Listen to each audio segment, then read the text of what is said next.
الرحمن الرحیم نحمده ونصلی علی رسوله الکریم اما بعد فاعوذ باللہ من الشیطان الرجیم واتقوا اللہ الذی تساءلون به والارحام ان اللہ کان علیکم رقیبا وقال النبی صلی اللہ علیہ وسلم من احب ان يبسط له في رزقه وينسأ له في اثره فليصل رحمه صدق اللہ العظیم وصدق رسوله النبی الکریم۔ بزرگان محترم اور عزیز دوستو،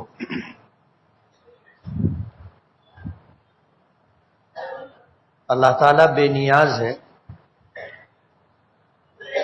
اور ایسا بے نیاز ہے کہ ساری کائنات اس کی محتاج ہے۔ اللہ تعالیٰ نے ایک چھوٹی سی صورت میں اس بات کا تذکرہ کیا کہ قل هو اللہ احد، کہ اے محمد صلی اللہ علیہ وسلم آپ کہہ دیجئے کہ اللہ یکتا و تنہا ہے۔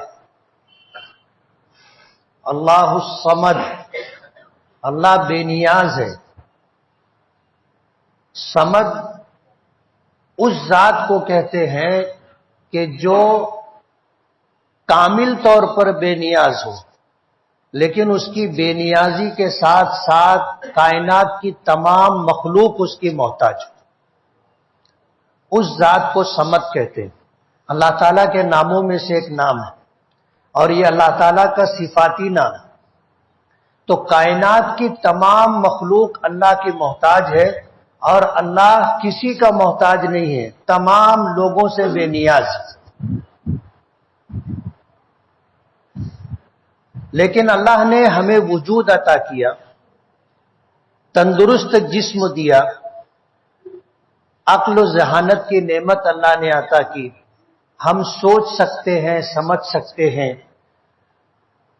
اچھے برے کی تمیز کر سکتے ہیں، نفع اور نقصان کا احساس کر سکتے ہیں، ہم دیکھ سکتے ہیں، سن سکتے ہیں، بول سکتے ہیں، چکھ سکتے ہیں۔ یہ ساری چیزیں اللہ نے ہمیں عطا کی، اور اگر اللہ ان چیزوں میں سے کوئی ایک چیز بھی لے لے، یعنی اگر کوئی بچہ مادرزاد نابینا پیدا ہو جائے، یعنی اللہ نے اس کو پیدائشی آنکھیں نہیں دی، تو ساری دنیا کی میڈیکل مل کر کے اسے آنکھ نہیں دے سکتی۔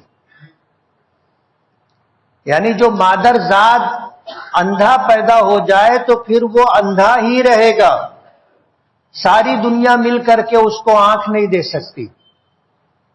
بہرا پیدا ہو، گونگا پیدا ہو، آپ دیکھو گے کہ جو بچے بہرے پیدا ہو جاتے ہیں وہ گونگے بھی رہتے ہیں، اور گونگے اس لیے رہتے ہیں کہ ان کو سنائی نہیں دیتا، تو کیسی آواز نکالنی چاہیے ان کو سمجھتا نہیں۔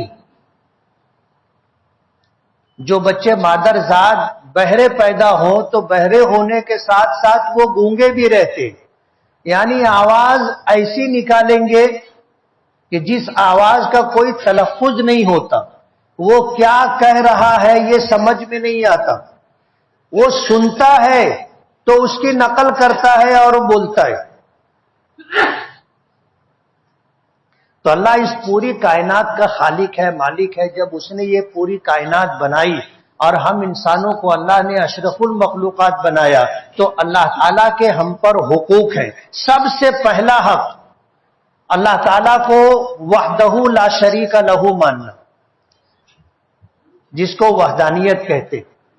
دوسرا حق ہے اللہ تعالیٰ کی ربوبیت، کہ اس پوری کائنات کا خالق، اس پوری کائنات کا رب، ساری ضرورتیں ہر مخلوق کی پوری کرنے والا رب ہے۔ تیسرا حق ہے الوہیت، کہ اسی ایک کی پرستش اور پوجا کی جائے۔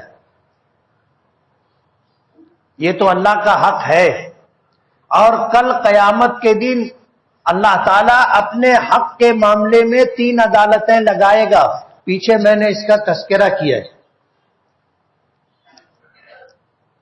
سب سے پہلا حق نعمتوں کا ہوگا. سب سے پہلا حق بندہ اللہ کی بارگاہ میں پیش ہوگا تو سب سے پہلے جس عدالت میں پیش ہوگا وہاں نعمتوں کے متعلق عدالت لگے گی. سورہ میں آپ نے الہاکم التکاثر میں پڑھا ہوگا ثم لتسألن یومئذ عن النعیم، کہ پھر قیامت کے دن تم لوگوں سے ضرور بالضرور نعمتوں کا سوال کیا جائے گا، پوچھا جائے گا. جو نعمتیں اللہ نے ہمیں دی ہے بے مانگے ہم کو ملی ہے یا مانگا تھا اللہ نے عطا کی ہے، ان تمام نعمتوں کا سوال ہوگا. اللہ تعالیٰ پوچھیں گے کہ میں نے تمہیں انسان بنایا، یہ میرا فیصلہ تھا، چاہتا تو کوئی دوسری مخلوق بھی بنا سکتا تھا، لیکن میں نے تمہیں انسان بنایا. اس نعمت کے بدلے میں میرے لیے کیا لے کر کے آئے؟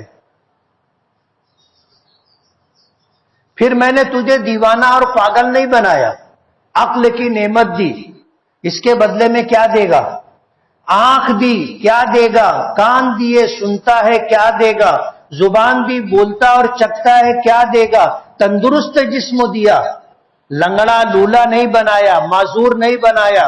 اور پھر جتنی نعمتیں اللہ پاک نے دی ہیں وہ ساری نعمتیں اسے یاد دلائی جائیں گی، اسے جتایا اور بتلایا جائے گا، اور ان تمام نعمتوں کے بدلے میں اس سے نیکیاں لی جائیں گی. یہ نعمتوں کی عدالت ہوگی. ہر انسان صاحب ایمان ہو نہ ہو، نعمتیں اللہ نے دی ہے، وجود عطا کیا ہے، تو اس کے بدلے میں اللہ کی بارگاہ میں نیکیاں دینی پڑیں گی. بنی اسرائیل کا ایک شخص تھا، اس نے 500 برس تک اللہ کی اس طرح عبادت کی تھی کہ پلک جھپکنے کے برابر بھی نافرمانی نہیں کی تھی. بستی چھوڑ دیا تھا اور سمندر میں ایک ویران جزیرے پر جا کر اس نے ڈیرا ڈالا تھا. اللہ نے اس کے لیے وہاں میٹھے پانی کا چشمہ جاری کیا تھا. چاروں طرف شور سمندر، کھارا پانی، بیچ میں ایک جزیرے کی شکل، وہاں اللہ نے میٹھے پانی کا چشمہ جاری کیا. اللہ نے اس کے لیے انار کا درخت لگا دیا اور ایسا کہ اس کو ہمیشہ وہاں سے انار ملتا رہا. وہ انار کھاتا رہا، پانی پیتا رہا، اپنی ضرورت پوری کرتا رہا. 500 برس اللہ کی عبادت کیا اس طرح کہ اس نے پلک جھپکنے کے برابر بھی اللہ کی نافرمانی نہیں کی. انتقال ہو گیا، اللہ کی عدالت میں پیشی ہوئی تو اللہ پاک نے فرمایا کہ اس کو میرے فضل سے جہنم میں لے جاؤ. تو وہ رک گیا، عرش کی طرف دیکھا اور کہنے لگا کہ اللہ میں نے تیری 500 برس تک عبادت کی اور ایسی عبادت کی ہے کہ میں نے پلک جھپکنے کے برابر بھی تیری نافرمانی نہیں کی، کیا اب بھی میں تیرے فضل سے جنت میں جاؤں گا؟ اللہ پاک نے کہا کہ اس کو جہنم کی طرف لے کر چلو. فرشتے لا یعصون اللہ ما امرهم ویفعلون ما یؤمرون، کہ فرشتے ایک ایسی مخلوق ہے اللہ کی کہ جو پلک جھپکنے کے برابر بھی نافرمانی نہیں کرتی. کسی معاملے میں اللہ کی مخالفت اور نافرمانی نہیں، جو حکم دیا جاتا ہے وہ کرتی ہے. حکم ہوا اس کو جہنم کی طرف لے کر چلو، فرشتے لے کر کے چلے. حدیث پاک میں آتا ہے کہ جہنم 100 سال کی مسافت پر ہوگی، یعنی ایک تیز رفتار سواری پر کوئی آدمی 100 سال مسلسل چلے تو کتنی مسافت طے کرے گا؟ جہنم اتنی دوری پر ہوگی، یہاں پر اس کی حدت اور گرمی محسوس ہوگی. جب اس کو لے کر کے چلے تو گرمی لگی، گرمی کی شدت سے پیاس لگی، پانی مانگا تو فرشتوں نے کہا کہ یہاں مفت میں پانی نہیں ملتا. تو وہ کہنے لگا کہ میرے پاس تو درہم و دینار نہیں ہے، مال و دولت نہیں ہے، روپیہ پیسہ نہیں ہے. تو فرشتوں نے کہا کہ یہ آخرت ہے، یہاں درہم و دینار روپیہ پیسہ نہیں چلتا، یہاں جو سکہ چلتا ہے وہ نیکیوں کا سکہ چلتا ہے، نیکیوں کے بدلے میں کچھ ملے گا۔ تو اس نے کہا کہ مجھے ایک گلاس پانی دو، تو فرشتوں نے کہا کہ مفت میں نہیں ملے گا، بولے 2 رکعت نفل نماز کا ثواب لے لو۔ فرشتوں نے کہا اس پہ پانی نہیں ملے گا، بولے فرض نماز کا لے لو، 1 فرض کا، 5 فرض کا، 2 دن کا، 3 دن کا، عبادتیں یہ قیمت بڑھاتا رہا۔ فرشتے انکار کرتے رہے کہ اتنے میں پانی نہیں آتا، پیاس اس کو آگے لے کے بڑھتے رہے، گرمی کی شدت بڑھتی رہی، پیاس سے حلق کانٹا ہو گئی، وہ قیمت بڑھاتا رہا، آخر میں آیا اس نے کہا کہ 250 برس کی عبادت لے لو۔ فرشتوں نے کہا ٹھیک ہے، اس کو پانی دے دیا، اس نے سیر ہو کے پانی پی لیا۔ اللہ کا حکم تھا، فرشتے رکے نہیں اور آگے لے کر کے چلے۔ دوبارہ پیاس لگی، اس نے پھر پانی مانگا، تو ایک قیمت تو پہلے طے ہو چکی تھی، 250 برس کی عبادت دے چکا تھا، 250 برس کی بچی تھی وہ بھی دے دی۔ جب دوسری مرتبہ سیر ہو کر پانی پی لیا تو اللہ پاک نے فرمایا کہ اس کو واپس لاؤ۔ جب یہ واپس آیا تو اللہ پاک نے پوچھا کہ میرے فرشتوں نے تیرے ساتھ ظلم کیا؟ تو اس نے کہا کہ نہیں۔ کہا کہ تو نے پانی خرید کر کے پیا، اس کا بدل دیا، قیمت دی؟ کہا کہ ہاں۔ کہا فرشتوں نے تیرے ساتھ زور زبردستی کی؟ تو اس نے کہا کہ نہیں، زور زبردستی نہیں، اپنی مرضی سے تو نے قیمت دی؟ کہا کہ ہاں مرضی سے دی۔ تو اللہ پاک نے فرمایا کہ 2 مرتبہ سیر ہو کر پانی پینے پر تو نے 500 برس کی عبادت دے دی، اور 500 برس تک میں نے تجھے دریائے شور میں ایک جزیرے میں رکھا تھا جہاں تجھے میٹھے پانی کا چشمہ جاری کر کے دیا تھا، 500 برس تک اس میٹھے پانی کے چشمے سے تو پانی پیتا رہا، میرے لگائے ہوئے درختوں سے انار کھاتا رہا، 2 مرتبہ سیر ہو کر پانی پیا تو 500 برس کی عبادت دی، 500 برس تک میرا پانی دیا ہے، مجھے کیا دے گا؟ ابھی تو پانی کا حساب چل رہا ہے نا، پھر کھانا بھی ہے، صحت بھی ہے، تندرستی بھی ہے، سلامتی بھی ہے، اچھا گھر بھی ہے، بیوی ہے، بچے ہیں، دنیا جہاں کی نعمتیں اللہ نے دی۔ وَإِن تَعُدُّوا نِعْمَتَ اللَّهِ لَا تُحْصُوهَا، اگر تم اللہ کی نعمتوں کو شمار کرنا چاہو، گننا چاہو تو نہیں گن سکتے۔ بے شمار نعمتیں ایسی ہے کہ ہمیں پتہ ہی نہیں کہ یہ عمل نعمت ہے۔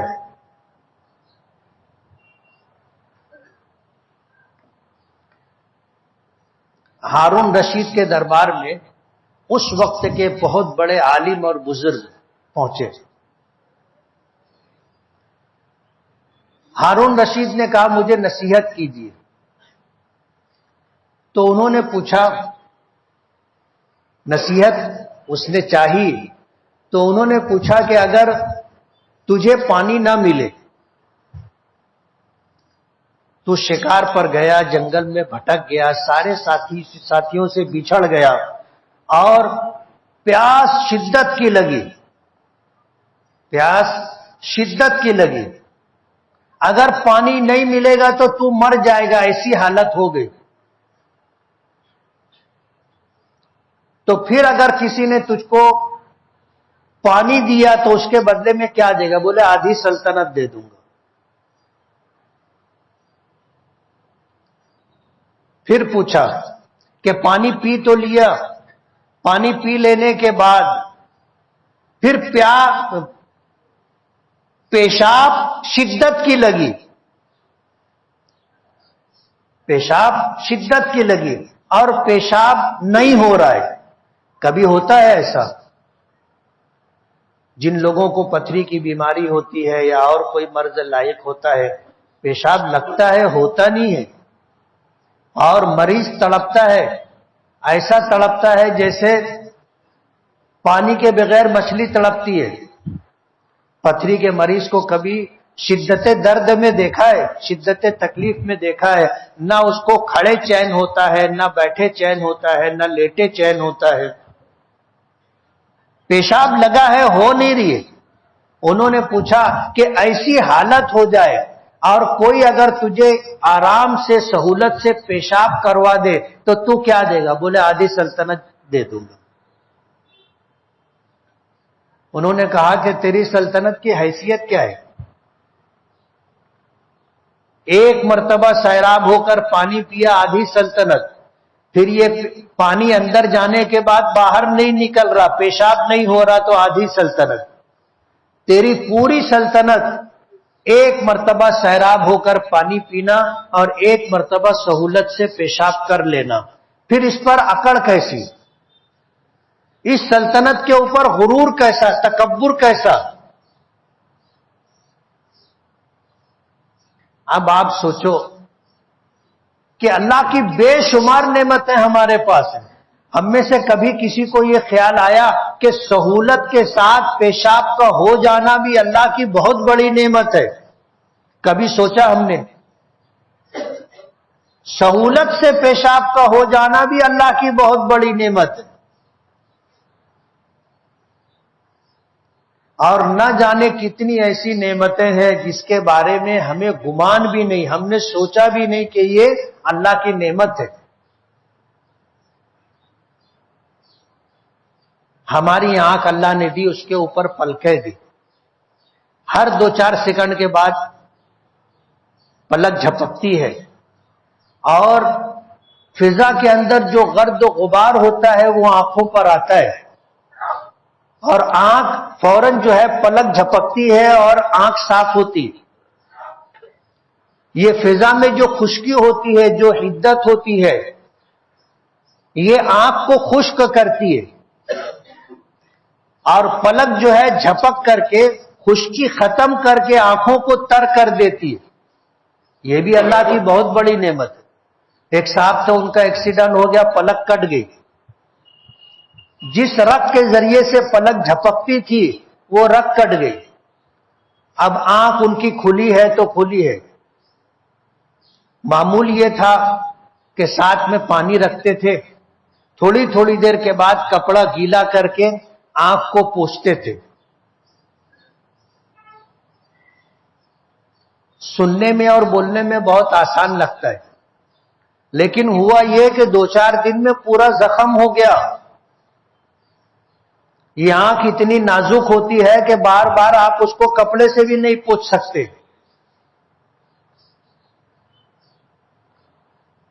کروڑوں روپیہ خرچ کرنے کے لیے وہ شخص تیار تھا کہ میری پلک درست ہو جائے، اس مصیبت سے نجات ملے۔ ہم نے کبھی سوچا بھی نہیں کہ یہ پلک جھپکتی ہے، یہ اللہ کی کتنی بڑی نعمت ہے۔ آنکھ اگر خشک ہو گئی تو آدمی اندھا ہو جائے گا۔ آپ کپڑا دھوتے ہو، کپڑا گیلا ہوتا ہے، تھوڑی دیر میں کپڑا سوکھ جاتا ہے، اس کپڑے میں جتنا پانی ہوتا ہے وہ ختم ہو جاتا ہے۔ تو یہ فضا میں جو خشکی ہوتی ہے، جو گرمی ہوتی ہے، یہ آنکھوں کو بھی خشک کر دے گی، آدمی اندھا ہو جائے گا، آنکھ ضائع ہو جائے گی۔ اس پلک کا جھپکنا بھی اللہ کی بہت بڑی نعمت ہے، ہمیں پتہ نہیں ہے۔ کل قیامت کے دن نعمتوں کی عدالت ہوگی، ثم لتسألن یومئذ عن النعیم۔ کل قیامت کے دن نعمتوں کے متعلق ضرور بھی ضرور سوال کیا جائے گا، پوچھا جائے گا۔ علماء نے لکھا ہے کہ کتنے لوگ ایسے ہوں گے کہ وہ نعمتوں کی عدالت میں پہنچیں گے، ساری نیکیاں ختم ہو جائیں گی، بچے گا کچھ نہیں، ساری نیکیاں ختم ہو جائیں گی۔ ابھی اگلی عدالت باقی ہے حقوق العباد کی۔ نعمتوں کی عدالت سے آدمی نجات پائے گا، فارغ ہوگا، تو اس کے بعد دوسری عدالت ہوگی بندوں کے حقوق کی۔ بندوں کے حقوق میں نے بہن کا تذکرہ کیا، بندوں کے حقوق میں کچھ اور رشتہ داروں کے حقوق کی بات کی۔ دوسری عدالت بندوں کے حقوق کی ہے۔ بندے آئیں گے اپنے حق کا مطالبہ لے کر کے. بندوں سے سمجھ رہے ہو؟ اپنے رشتہ دار، ماں آئے گی، بہن آئے گی، بیٹی آئے گی، بیوی آئے گی، بچے آئیں گے، سارے رشتہ داروں کا ہم پر حق ہے. وہ آئیں گے، آ کر اپنے حقوق کا مطالبہ کریں گے. وَاتَّقُوا اللَّهَ الَّذِي تَسَاءَلُونَ بِهِ وَالْأَرْحَامَ إِنَّ اللَّهَ كَانَ عَلَيْكُمْ رَقِيبًا. نکاح کے خطبے میں ہم آیت پڑھتے ہیں، اس آیت کا ایک حصہ ہے ڈرو تم اس اللہ سے جس کے نام کا حوالہ دے کر کے تم لوگوں سے اپنے حق کا مطالبہ کرتے ہو. تساءلون بہ والارحام، یہ ہمارے جو رشتہ دار ہوتے ہیں عربی زبان میں یا تو ان کو ذوی الارحام کہا جاتا ہے یا ان کو ذوی القربہ کہا جاتا ہے، جو ہمارے نسبی اور خونی رشتہ دار ہیں. نسبی اور خونی رشتہ دار، چاہے پھر وہ رشتہ باپ کی طرف سے ہو چاہے پھر وہ رشتہ ماں کی طرف سے ہو، یہ ذوی الارحام ہے، یہ ذوی القربہ ہے. ان کا بھی ہم پر حق ہے اور ہمارے ذمہ ضروری ہے کہ ہم ان کے حقوق کو ادا کریں.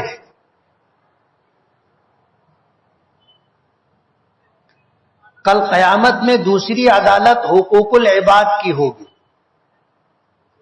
آج جن بچوں کے لیے ہم کماتے ہیں، آدمی کس کے لیے کماتا ہے؟ یہ سوال کرو تو لوگ جواب دیتے ہیں کہ اپنے بچوں کے لیے. کس کے لیے کماتا ہے؟ اپنے بچوں کے لیے. اپنی ضرورت کتنی؟ ایک روٹی، دو روٹی، دو چار لقمے چاول. لیکن آدمی جدوجہد کتنی کرتا ہے، کماتا کتنا ہے؟ گھر بنانے کا گھر بنتا ہے، سواری لینا ہے سواری لیتا، پھر ساری زندگی کوشش کرتا رہتا، کماتا رہتا. کس کے لیے؟ اولاد کے لیے. یہ اولاد کل قیامت کے دن اپنے حق کا مطالبہ لے کر کھڑی ہوگی، اور سب سے پہلے جو حق کا مطالبہ ہوگا وہ یہ کہ آپ نے ان کی اولاد ہمیں بنایا تھا، یہ ماں باپ تھے، ان کو دنیا میں آنے کا ذریعہ بنایا، ہم دنیا میں آئے ہماری آخرت بن جائے، اللہ ہم سے راضی ہو جائے اور ہم آخرت میں سرخرو ہو کر کامیاب ہو کر جنت میں چلے جائے. یہ ذمہ داری ماں باپ کی تھی. ہم میں سے کتنے لوگ ہیں جو اپنی اولاد کے تعلق سے اس طرح کی فکر کرتے؟ یہ اولاد کا حق ہے ماں باپ پر. کل قیامت کے دن اللہ کی بارگاہ میں یہ آئیں گے، انہوں نے ہم کو جو ہے زمینیں دی تھی، جائیداد دی تھی، کارخانے دیے تھے، سیزنگیں دی تھی، دکانیں دی تھی، سواریاں دی تھی، اچھا لباس دیا تھا، سب کچھ دیا تھا، لیکن جو دینا چاہیے تھا جس سے ہم اللہ کی بارگاہ میں سرخرو ہو جاتے، آخرت کے عذاب سے بچ جاتے، جہنم سے نجات پا کر جنت میں چلے جاتے، یہ ماں باپ کی ذمہ داری تھی کہ ہمیں ایسے راستے پر ڈالتے. ہماری دنیا تو بنانے کی فکر کی، آخرت بنانے کی فکر نہیں کی. اولاد آ کے کھڑی ہوگی سب سے پہلے اپنے حق کا مطالبہ لے کر کے. وہ ماں باپ سوچیں جو اپنی اولاد کی دنیا بنانے کی فکر کرتے، خوشحالی مل جائے، راحتیں مل جائے، اسباب و وسائل کا ڈھیر ہو، آمدنی کے ذرائع ہو، بڑا بینک بیلنس ہو، سواری ہو، اچھے کپڑے ہو، مکان ہو. ماں باپ اولاد کے لیے اس کی فکر کرتے؟ اس کی فکر نہیں کرتے کہ یہ 5 وقتہ نمازی ہو جائے، اللہ کا تابع دار و فرما بردار ہو جائے، یہ بندوں کا بھی حق ادا کرنے والا، اللہ کا بھی حق ادا کرنے والا بن جائے. اس کی فکر کون ماں باپ کرتا ہے؟ دنیا بھر کی چیزیں اولاد کو دی، دینداری نہیں ملی، آپ نے نئی فکر کی. کل اولاد کھڑی ہوگی اپنے حق کا مطالبہ لے کر کے کہ ہماری آخرت کی بربادی کے ذمہ دار یہ.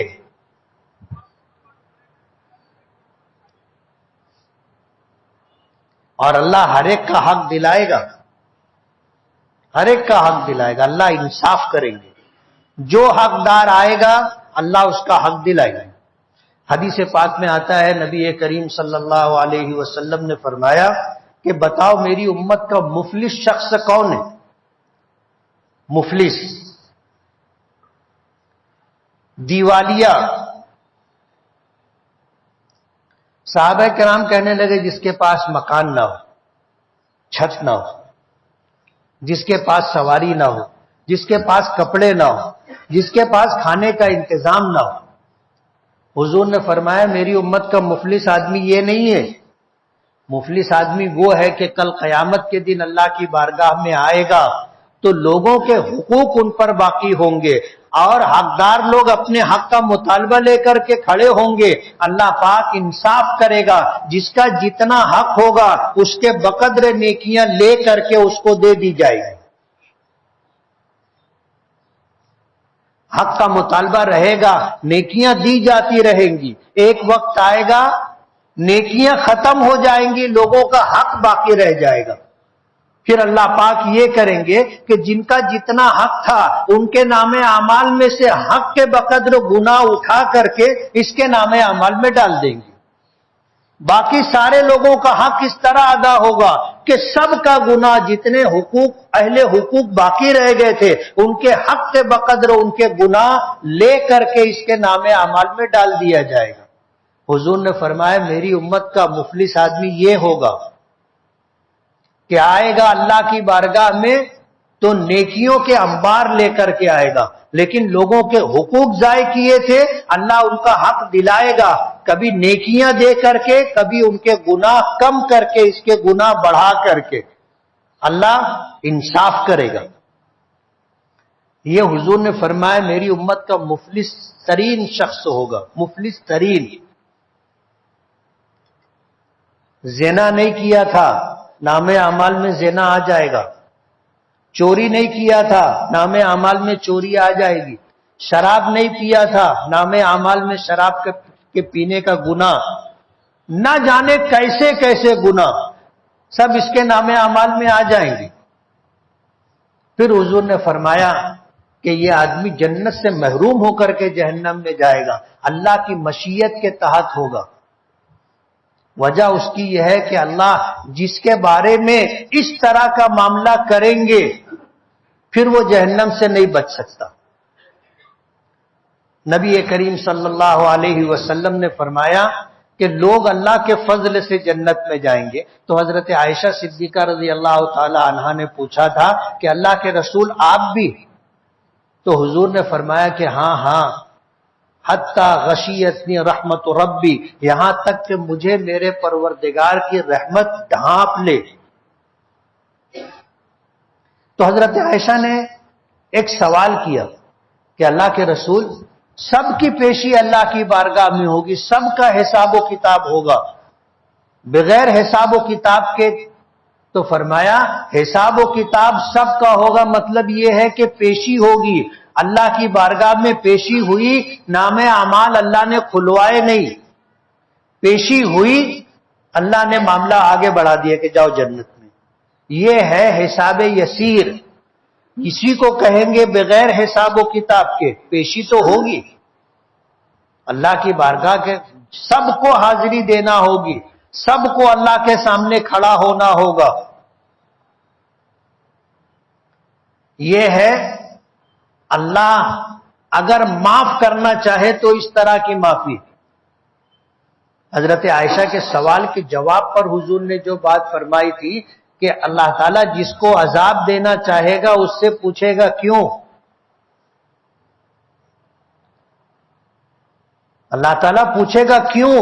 کیوں کا مطلب شراب کیوں پی تھی، نماز کیوں نہیں پڑھی تھی، روزے کیوں نہیں رکھے تھے، ماں باپ کو گالی کیوں دی تھی، فلاں سے جھگڑا کیوں کیا تھا، لوگوں کے حقوق کیوں ضائع کیے تھے، زکوٰۃ فرض تھی زکوٰۃ کیوں نہیں دی تھی، حج فرض تھا حج کیوں نہیں کیا۔ یہ کیوں اللہ پاک کی طرف سے جب ہوگا سوال کیوں کا تو اللہ جس کو عذاب دینا چاہیں گے اس سے پوچھیں گے کیوں۔ ظاہر بات ہے کسی کے پاس جواب نہیں ہے۔ ہم نے آج فجر کی نماز نہیں پڑھی، بہت سارے لوگ ہوں گے جنہوں نے نہیں پڑھی، خدا نہ کرے کل قیامت کے دن اللہ نے پوچھ لیا کہ فجر کی نماز کیوں نہیں پڑھی تھی، کسی کے پاس جواب ہے ایسا کہ اللہ مطمئن ہو جائے؟ تو جس کو عذاب دینا ہوگا اللہ تعالیٰ اس سے مناقشہ کریں گے، پوچھیں گے کیوں، اور کیوں کا جواب کسی کے پاس نہیں ہوگا، اور پھر اس کو سزا دی جائے۔ تو دوسری عدالت حقوق العباد کی ہے۔ اللہ نے فرمایا ڈرو تم اس اللہ سے جس کے نام کا حوالہ دے کر کے، جس کے نام کا واسطہ دے کر کے تم لوگوں سے اپنا حق مانگتے ہو، والارحام، اور رشتہ داروں میں ایک دوسرے کے حقوق کے تعلق سے بات کرتے ہو، اللہ کے واسطے سے ڈرو تم اس اللہ سے۔ نبی کریم صلی اللہ علیہ وسلم نے فرمایا، اور یہ بات یاد رکھنا، فرمایا کہ من احب ان یبسط له فی رزقه وینسأ له فی اثره فلیصل رحمہ، کہ جو آدمی یہ چاہتا ہے کہ اس دنیا میں اللہ تعالیٰ اسے خوشحالی عطا کرے، کشادگی عطا کرے، پرسکون زندگی عطا کرے، محتاجگی اور ضرورتیں اللہ پوری کر دے، جو آدمی یہ چاہتا ہو کہ اسے دنیا میں خوشحالی، مالداری، امیری، محتاجگی ختم ہو جائے، ضرورتیں پوری ہو جائیں، اور جو آدمی یہ چاہتا ہے وَيُنْسَى لَهُ فِي أَثَرِهِ، اللہ اس کو لمبی عمر عطا کرے، اللہ اس کو لمبی عمر عطا کرے، اسے چاہیے فَلْيَصِلْ رَحِمًا، اپنے رشتہ داروں کے ساتھ، نسبی اور خونی رشتہ داروں کے ساتھ صلہ رحمی کرے، پھر وہ رشتہ داری باپ کی طرف سے ہو تو اسے ادا کرو، وہ رشتہ داری ماں کی طرف سے ہو تو ان کے ساتھ صلہ رحمی کرو۔ صلہ رحمی کا مطلب یہ ہے کہ اپنے جتنے رشتہ دار ہیں جن سے خونی اور نسبی تعلق ہے، ایسے لوگوں کی ضرورت کے موقع پر ان کی مدد کرنا۔ ضروری نہیں ہے کہ ایک آدمی کو مکان بنانے کی ضرورت ہے آپ پورا مکان بنا کر کے دیں، اگر آپ کی حیثیت ہوگی تو آپ دیں گے، اگر آپ کی حیثیت نہیں ہوگی تو نہیں دے سکیں گے۔ آپ جو کر سکتے ہو اپنے رشتہ داروں کے لیے، چھوٹی کوئی مدد کر سکتے ہو تو کریں۔ جو دور کے رشتہ دار ہیں ان سے کم سال میں ایک مرتبہ ملنا چاہیے، اور ان کے اچھے برے وقت میں آدمی کو شریک رہنا چاہیے۔ جو مدد آپ کر سکتے ہو وہ مدد کرنا چاہیے۔ جو قریبی رشتہ دار ہیں ہر مہینہ ان سے ملاقات کرنا چاہیے، یہ ان کا حق ہے، ہم کرتے ہیں۔ کتنے رشتہ دار ایسے ہیں کہ زندگی بھر ملاقات نہیں کرتے، زندگی بھر ملاقات نہیں کرتے، اور بھول بھی جاتے ہیں کہ یہ اپنا رشتہ دار ہے۔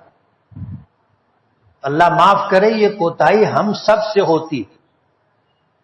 کوشش کرنا چاہیے اپنے رشتہ داروں کے ساتھ حسن سلوک، جان پہچان، ملاقات ہو، ملنا چاہیے۔ ہوتا یہ ہے کہ مالدار ہیں ہم، رشتہ دار غریب ہے تو اس کو دیکھ کر کے آدمی اندیکھی کرتا ہے،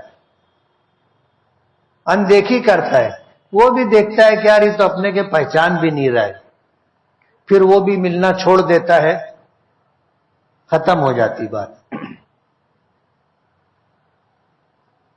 غریبی امیری من جانب اللہ ہے، ہم اگر مالدار ہیں تو اس میں ہمارا کوئی کمال نہیں ہے، اللہ نے نوازا ہے تو مالدار ہے، نہیں نوازتا تو ہم بھی غریب رہتے۔ رشتہ داروں کے ساتھ، چاہے وہ ماں کی طرف سے ہو یا باپ کی طرف سے ہو، ان رشتہ داروں کے ساتھ آپ حسن سلوک کریں۔ حسن سلوک کا مطلب یہ نہیں ہے کہ آپ ان کی مالی مدد کریں، محتاج ہیں، ضرورت مند ہے، آپ کی جتنی حیثیت ہے وہ کریں، لیکن خندہ پیشانی کے ساتھ، کشادہ روئی کے ساتھ آپ ملاقات تو کریں، اپنے رشتہ داروں سے ملیں۔ ان کی خیر خیریت پوچھے، مزاج پرسی کرے، یہ ذمہ داری ہے۔ یہ کرنا بندوں کے حقوق کی ادائیگی کے لیے ضروری ہے۔ اللہ کی بارگاہ میں دوسری عدالت حقوق العباد کی ہوگی، اور حضور نے فیصلہ کن بات فرمائی ہے کہ اللہ تعالیٰ اپنے حق میں تو درگزر کا معاملہ کریں گے۔ کیوں؟ اللہ بے نیاز ہے۔ تم نماز پڑھے تو کوئی اللہ کی شان بڑھ جائے گی، ایسا نہیں ہے، اور نہیں پڑھے تو اللہ کی قدر و منزلت میں کچھ کمی آ جائے گی، ایسا بھی نہیں ہے۔ اللہ بے نیاز ہے، درگزر سے کام لے گا۔ لیکن حقوق العباد میں اللہ انصاف کرے گا۔ جب تک بندہ نہیں معاف کرے گا، اللہ معاف نہیں کریں گے۔ اللہ حق دلوائیں گے، حقدار کا حق دلوائیں گے۔ پھر اگر اللہ نے فضل کیا تو الگ بات ہے کہ تم نہیں دے سکے، اللہ اپنے پاس سے دے دے، وہ ایک الگ چیز ہے۔ مگر کس کے ساتھ یہ معاملہ ہوگا نہیں معلوم۔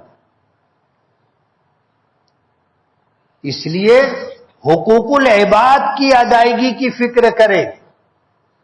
ایک اللہ والے سے کسی نے پوچھا، ایک بزرگ سے پوچھا کہ آپ مجھے کچھ نصیحت فرما دیں، تو انہوں نے فرمایا کہ اس بات کا خیال رکھنا کہ اللہ سے کوئی تیری شکایت نہ کرے۔ یاد رہے گا؟ اس بات کا خیال رکھنا کہ اللہ سے کوئی تیری شکایت نہ کرے۔ اب ظاہر بات ہے، حق ادا نہیں ہوگا تو شکایت تو رہے گی نا۔ تو ہمیں روزانہ اس بات کی فکر کرنی چاہیے کہ کوئی اللہ سے ہماری شکایت نہ کرے، ایسی زندگی گزارے۔ موت برحق ہے، اور یہ دنیا عارضی ٹھکانہ ہے۔ حضور نے فرمایا الدنیا کن فی الدنیا کأنک غریب او عابر السبیل، دنیا میں اس طرح رہو جیسے پردیس میں پردیسی رہتا ہے، یا جس طرح مسافر راستے سے گزرتا ہوا تھوڑی دیر کے لیے کہیں رکتا ہے۔ یہ دنیا ایسی ہے، ہم یہاں پردیسی کی طرح ہے۔ یہ ہمارا وطن نہیں ہے، ہماری منزل نہیں ہے۔ ہم تو مسافر ہیں، تھوڑی دیر کے لیے رکے ہیں۔ یہ تھوڑی دیر جس کو ہم اپنی زندگی سمجھتے ہیں، اور پھر اسی میں جو ہے تاج محل ہے، لال قلعہ ہے، اپنی حویلی ہے، اپنا بنگلہ ہے، لوگ بناتے ہیں۔ ایک کارخانہ، پھر دوسرا، پھر تیسرا، ایک سائزنگ، پھر دوسری سائزنگ۔ ہم مسافر ہیں، یہاں ہمیشہ رہنے کے لیے نہیں آئے کہ کوئی کم بناتا ہے، کوئی زیادہ بناتا ہے، اور جب جاتے ہیں تو ساتھ میں لے کے چلے جاتے ہیں۔ نہیں، جاتے سب چھوڑ کر کے چلے جاتے ہیں۔ حضور نے کتنی عجیب بات فرمائی کہ بتاؤ تم میں سے کون آدمی ایسا ہے جو دوسروں کے مال سے محبت کرتا ہے؟ صحابہ کرام نے کہا کہ اللہ کے رسول، دوسروں کے مال سے کون محبت کرے گا؟ دوسروں کے مال سے کون محبت کرے گا؟ تو حضور نے فرمایا جو کھا لیا وہ اپنا، جو پی لیا وہ اپنا، جو پہن لیا وہ اپنا، جو برت اور استعمال لیا وہ اپنا، باقی جتنا ہے وہ سب دوسروں کا ہے۔ باقی جتنا ہے سب دوسروں کا ہے۔ کیوں؟ مرا، آنکھ بند ہوئی، دوسرے اس کے مالک ہو جاتے نا، تم ساتھ میں تھوڑی لے کے جاؤ گے، یہ دوسروں کا مال ہے۔